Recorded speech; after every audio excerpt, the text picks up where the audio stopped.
नमस्ते, India news MP Chhattisgarh में आपका स्वागत है। आज एक सबसे अहम खबर लेकर आया हूं। राकेश जी, चुनाव में क्या साम दाम दंड भेद अपनाने की जो जुगत छिंदवाड़ा में चल रही है, क्योंकि छिंदवाड़ा में नकुलनाथ खड़े हुए हैं और बीजेपी इसको हर हालत में चाहती है। आप समझ गए होंगे किस सीट की बात कर रहे हैं। आज क्या हुआ है, आज कमलनाथ के घर पर सीधा अटैक कर दिया गया, उस किले पर अटैक किया गया है।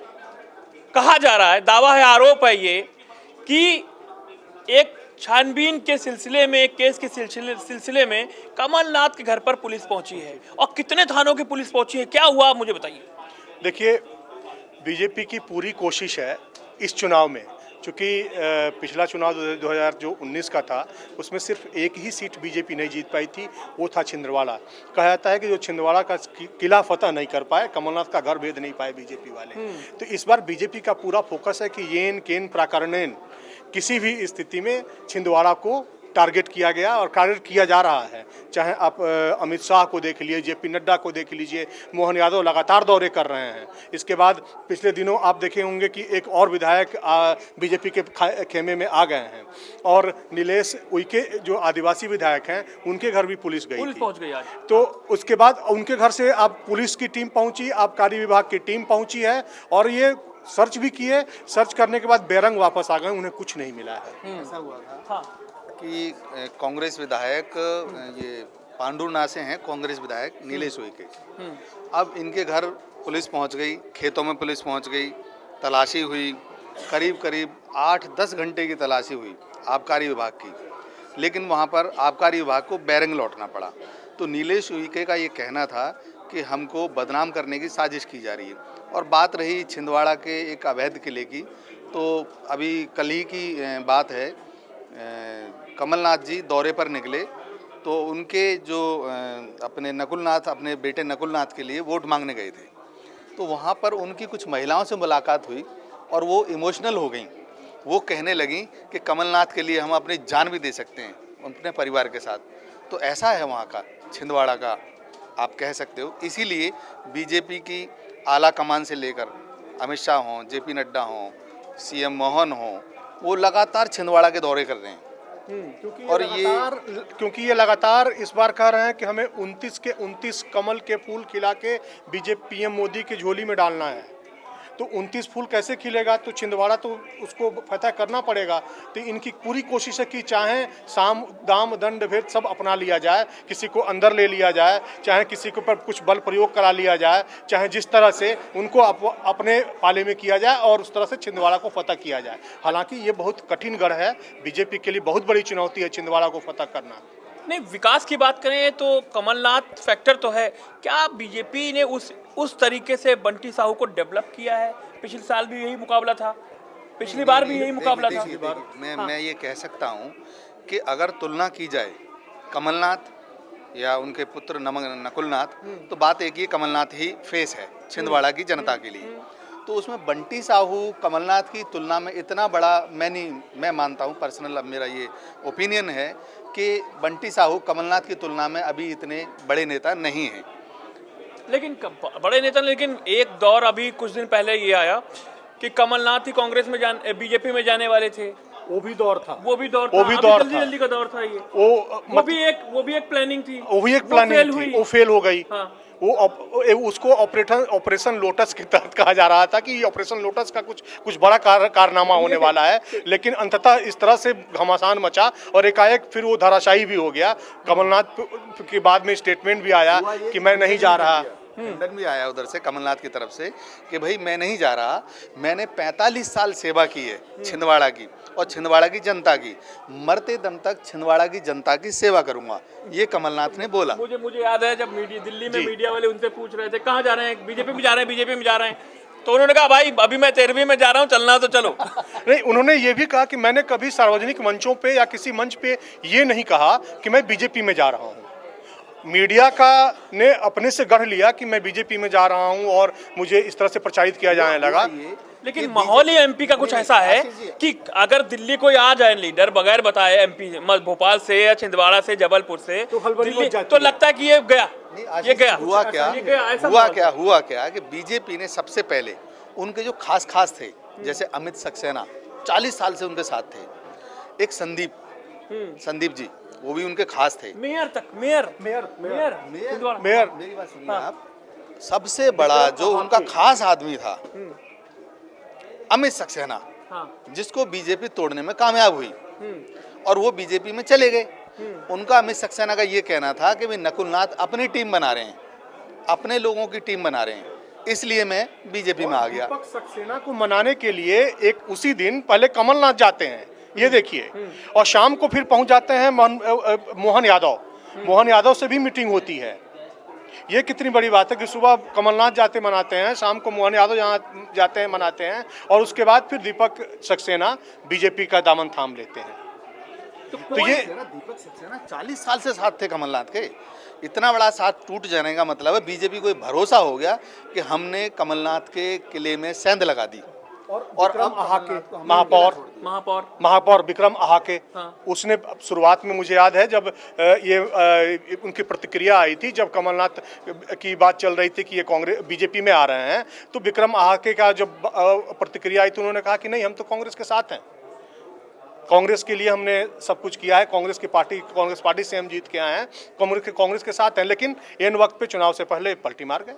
तो अब ये छिंदवाड़ा की बात से, अगर छिंदवाड़ा की बात की जाए, मैं आपको बता दूं आशीष जी, मैं 2000 आपको बता दूं 14 से मतलब एमपी छत्तीसगढ़ देख रहा हूं, बल्कि 2010 से। तो जब हम ये मुख्यमंत्री के चुनाव हुए थे, जिस समय कमलनाथ मुख्यमंत्री बने थे, तो मुख्यमंत्री बनते ही उन्होंने छिंदवाड़ा में एक हनुमान जी की बहुत बड़ी मूर्ति बनवाई। वो अपने आप में बड़ी बात थी, तो वो हनुमान भक्त कहलाए। और अभी जब इलेक्शन आया था विधानसभा का, तो उन्होंने एक हनुमान जी का एक वीडियो जारी किया कि हनुमान जी आ रहे हैं। तो विक्रम मस्ताल को उतारा गया कांग्रेस की तरफ से, लेकिन वो हार गया। तो इसलिए बीजेपी को भरोसा हो गया। मुझे याद है जब कर्नाटका में बजरंग बली वाली बात चली, तो छिंदवाड़ा में ही मुझे लगा, शायद छिंदवाड़ा में ही कांग्रेस दफ्तर पर हंगामा हुआ। ये भोपाल उस दौरान भोपाल में भी सुंदरकांड का पाठ कराया गया, आपको याद होगा, और छिंदवाड़ा में भी, और ये बताने की भरपूर कोशिश की गई कि जो कांग्रेस है सॉफ्ट हिंदुत्व के मुद्दे पे अभी भी अडिग है, और कमलनाथ को बतौर हनुमान भक्त प्रेजेंट करने की कोशिश की गई। और शायद यही वजह थी कि कमलनाथ को बीजेपी अपने पाले में ले सकती थी, लेकिन वो सज्जन सिंह और जगदीश टाइटलर वाला मामला नहीं होता तो कमलनाथ की वापसी, मतलब कमलनाथ का बीजेपी में एंट्री। 1984 का जो फैक्टर आप बता रहे हैं, सिख दंगों वाला, जगदीश टाइटलर, सज्जन सिंह वर्मा जो दिल्ली के सांसद थे, ये दिल्ली के उस टाइम के टॉप मोस्ट लीडर थे। और कमलनाथ की बात की जाए तो इंदिरा गांधी के साथ में थे, संजय गांधी के मित्र रहे हैं, ये बहुत बड़े खास बेटा भी कहती थी, तीसरा बेटा कहती थी उनको।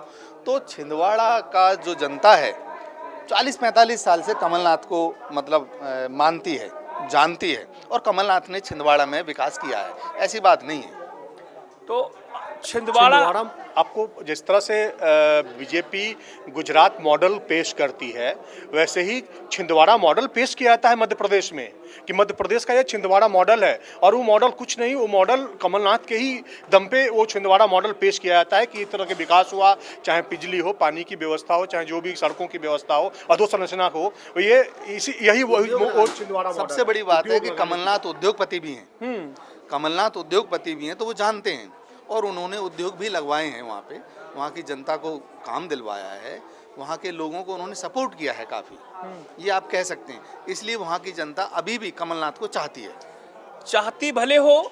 19 तारीख को शायद छिंदवाड़ा में मतदान भी है, 19 को ही है मतदान, पहले फेज में मतदान है, जनता किसे पसंद करेगी ये देखने वाली बात होगी।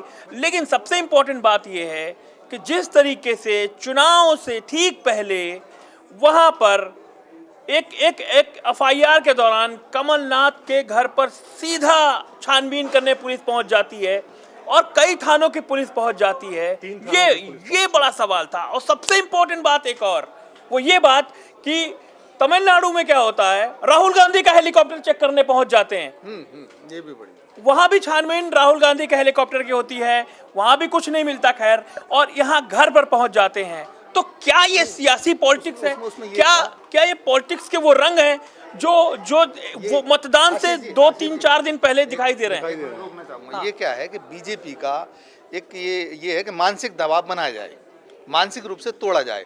अब कमलनाथ के पीए के घर पुलिस पहुंची है, ना कि कमलनाथ के, एक तरीके से कहा जा सकता है। आर के मिगलानी पर आरोप है और हाईलाइट घर पे भी पहुंची, घर तो सर उनके पर्सनल उनके घर पहुंची हाँ, उनके घर पहुंची है। और आर के मिगलानी ने अपने बीमार स्वास्थ्य का हवाला दिया, उसके बाद वो नहीं पहुंचे हैं और उन्होंने कहा कि मैं इस पे, और उसके बाद पुलिस ने उनको नोटिस थमाया है, बाकायदा नोटिस थमाया है 2 लोगों को। एक कोई गुप्ता है, उनको कोई मतलब वहाँ के स्थानीय पत्रकार होंगे, हाँ, स्थानीय हाँ, पत्रकार और उनको और आर के मिगलानी दोनों को उन्होंने वो किया है। गुप्ता जी से तो पुलिस ने पूछताछ करी है और इन दोनों लोगों पे ही एफआईआर है। विवेक बंटी साहू का आरोप ये है, मेरे पास उनका बयान भी पड़ा हुआ है। उनका साफ ये कहना है कि हमारे परिवार को, चूंकि हमारा परिवार यहाँ पे व्यवसाय करता है और व्यवसाय करता है तो हमारे परिवार को परेशान करने की कोशिश की जा रही है।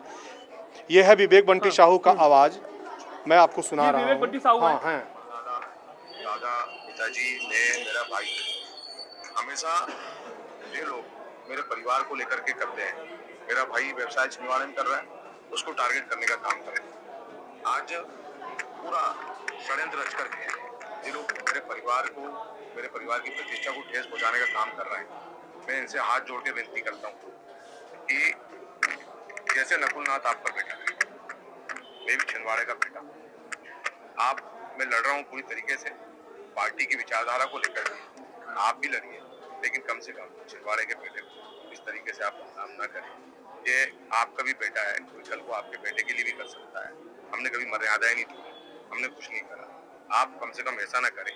और मेरी विनती है, हम खुला चुनाव लड़ रहे हैं, आप आइए, अपनी विचारधारा को लेकर के आइए।